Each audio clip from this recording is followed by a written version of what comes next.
Warroonni maal fayyadamtaa jijjiirama rifeensaa arge ka jettu jettanii keessan na gaafattanii kunoo wanni ani fayyadamu isa kana jechuudha. Isin durallee suuraa kaasee viidiyoo xiqqoo waraabee gadhiisina fakkaata. Inni isa kana kun akliil jabal jechuun sigaa maxxashaadha. Zayituunadha. Habbatal barakaa akkasuma bismaarii daakkamaadha jechuudha kan keessa jiru. Kunoo jalatti gattacha'ee jira jechuudha. Zayitii kana torbaniin yeroo tokko itti fayyadamee mataa kee masaajii godhee sa'a 2 irra tursiisee akkasii dhiqadhaa jechuudha. Zayituuniin kun kana kan itti fayyadamu jechuudha. Zayituunii qofa jechuudha jijjiirama qabu. Kunoo mismaarii habbatal barakaa kunoo argitu meeshaa itti naqadhu jechuudha. Kana isin naqee akka sirriitti isin mul'atutti isinitti agarsiisee jechuudha. Kunoo akliil jabal yookaan sigaa maxxashaadha. Shaamboon ani fayyadamu isa kana. Isin garuu balsamillee balsam ka jedhamu sanillee bifuma kana ni jira. Ka shunkurtiitu jira, ka qullubbiitu jira. Ka qullubbiif ka shunkurtii sana osoo bitattanii bareeda jechuudha. Baadamaa shaamboon dhiqattanii geessanii isaan dhiqattanii sa'a 2 ofirra tursiistanii ofirra dhiqattanii inni illee bareeda jechuudha. Garuu ammaan isuma malee fayyadamaa jechuudha. Balsamii malee shaamboo kana fayyadamaa jechuudha. Wantoonni inni irraa fayyadamu isuma kana. Warroonni keessan na gaafattanii kana kun wanni ani irraa fayyadamu waan kana qofaan jijjiirama mataa keessanii arguu dandeettanii jechuudha. Wanni biraa wanni tokko mataa keenya jijjiiru hin jiru jechuudha. Inshallah isinillee akka mataa keessan isin tasmaamee jijjiirama mataa keessanii irraa argattanii mataan keessan isinii laafee jijjiirama argattan inshallah. Rabbi isinii haa laafisu inshallah isin jedha garuu kanaaf mataa keenya tasmaamee jijjiirama guddaa irraa argadhee jira isinillee inshallah. Zayitiin kun suuqatti riyaala 35 riyaala 40 yeroo guddatu jechuudha. Kanarra hin taruu jechuudha. Mataa keenyan caalu shaamboo widdii fi qibaatii widdii biturra isa kana binnee nama wadda kana bitee ji'a 3 moo 4 jechuudha. Kun hanga ammaa ni jira jechuudha. Kan guutuu hojjedhe jechuudha. Dura guutuu hojjedhe hanga asii jechuudha.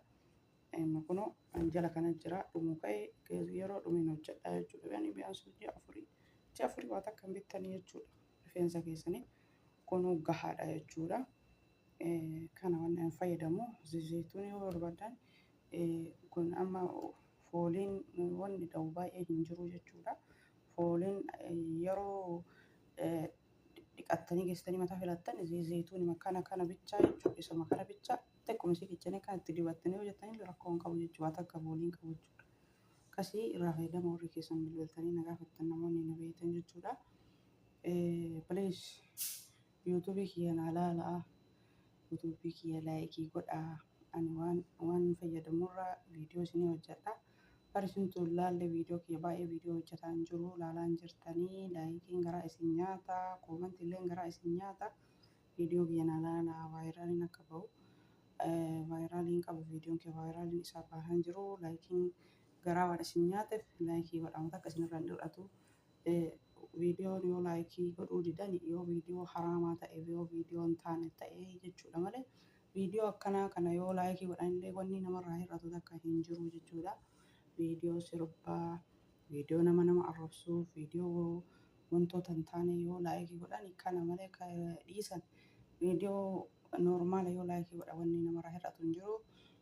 Miqqanyaan godhinaa dharaan godhinaa warri irra dhuftanii laaltanii viidiyoo kiyya laayikii godhaa isiniin jedha. Dhara keessa homaa wanni argatamu hin jiru jechuudha.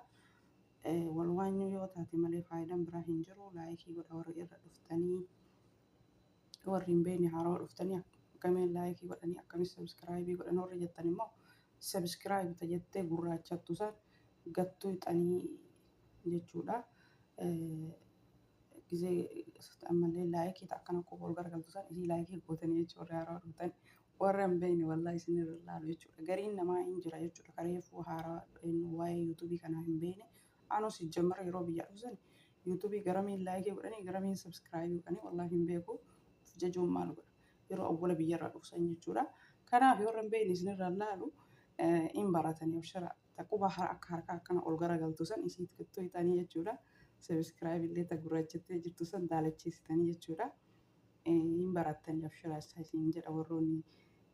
Viidiyoo laaltanii akkamii akka laayikii godhan akkamii akka sabiskiraayibii godhan akkamitti akka koomantii barreessan hin beekne affiraanatu isin barsiisa. isinummaan viidiyoo kiyya haga xumuraa laalati laayikii akka qubaa ol gargaltu san isii gattu qaati sabskraayibii ta gurraachatti jirtu san tuqaanii barattanii abshira isiniin jedha. Haganuma naaf yaaduu keessanii galatooma. Sabskraayibii isii goona jennee laayikii isii goona jennee akka itti godhan san wallaallee jettanii warra haaraa dhuftan jechuudha. Kunniin abshira warra osoo beeku laalee irra fiigu warra osoo beeku laalee irra taruuf jedhee abshira isin galatooma. Akkana jechuu keessaniifuu akka waan laayikii naa gootanitti ilaala jechuudha. Akka waan sabskraayibii naa gootanitti ilaala. Kanaaf wantoota kanarraa fayyadamaa isiniin jedha. Faayidaa guddaa qaba dhugaa. Kun baatii ramadaanatiin isinii waraabaa jira. Kijibaa miti jechuun wanti kun faayidaa guddaa qaba wallaahi. Akiliilil jabalii kunii fi afaan soomatiin kun waraabaa jira viidiyoo kana jechuudha. Abzuuda gurraacha kun zayitii jedha. Sigaa maxxabashaa mismaarii abzuuda gurraacha walitti daakee zayitii wajji ibiddarra oo'isee eegasii qabbaneessee waan qadaada qabu kanatti naqadhee jechuudha. Akkuma argitan kana kun sigaa maxxabashaa zayitii keessa jira jechuudha. Asii xiqqeessee yeroo mataa kiyya dhiqachuu jedhu sa'a 2 dura sa'a 3 dura itti dibadhee mataa kiyya sukkumee hidhee dhiisee eegasii booda dhiqadhaa jechuudha mataa kiyya. Zayitiin kana isa kana jechuudha. Zayitiin akkuma argitan qadaadatti naqadhee akkasuma akkuma akiliilil jabalii jedhama afaan arabaatiin sigaa maxxabashaa jechuudha. Sigaa maxxabashaa foonii godhatan kan biyya keenya kun inni amma goggogaadha jechuudha. Jiidhallee ni jira. Ani goggogaa qaba. Shaampoon immoo isa kana bareeda jechuudha. Kan daa'imaatti fi nurraa hojjetame jechuudha.